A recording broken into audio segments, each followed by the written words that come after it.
Hello सांग मैंने मोर आपण मिनी ब्लॉग को नमस्ते स्वागत करुच्ची। तो आमे जाइचु महाविनायक भोजी करिया को बनभोजी आम फैमिली सहित देखु आम फास्ट चिकेन पकोड़ा करके खाइलु। तापर ये मो भाई सान भाई मो दादा ये ब्लॉगटा मो मैरेज पूर्वर ये मो दादा एवं आम पुआ डाकू। ये गोटे सान भाई ये छणा छणी सब कर मास्टर देखु आम सब ये मो पीसी झुआ आ ये मो दादा झुआ सब खाइबारे बिकल माने जमी मसे है खाई ना बनभोजी कले सब खाई खाई पेटु आईजे।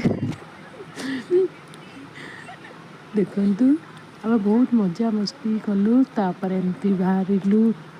माने खाइबा पूर्व आइंस खाइबा पूर्व आम भाविलु महाविनायक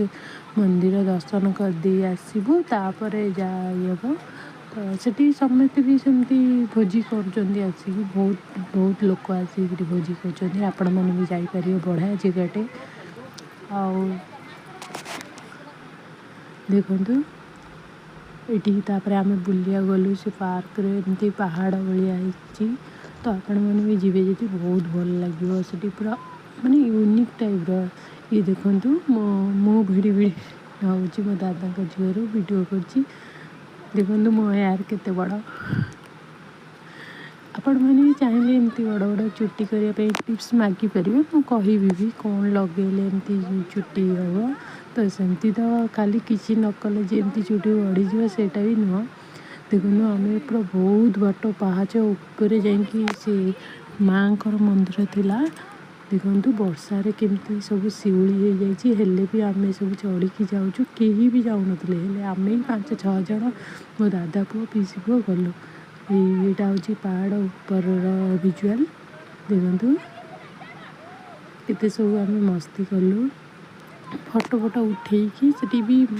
कहती कि बाघ आसे टाइगर से आसे से आम जल्दी जाकि जल्दी बाहरी गलु। ये देखो ये हूँ मो दादा पुओ आ सब बहुत मजा मस्ती कलु वर्षा भी होता तापर देखु एत बड़ पहाच आम एमती चढ़ी चढ़ी चढ़ी चढ़ी जो गलु भाई मो दादा पुओ तो कहला मुझे शोबी तापर ये मो पीसी पुओ जो चिल्ला चिल्ली जी बाट जाक तापर यही डर लगुला से मो दादा पुओ खाली कहला आनाकोंडा जी बाहरी जीव गला आम बेला खराब से जगटा भी आनाकोंडा मुवी एमती होता तापर से जो बिछा साप बहुत डर थिला। Thank you.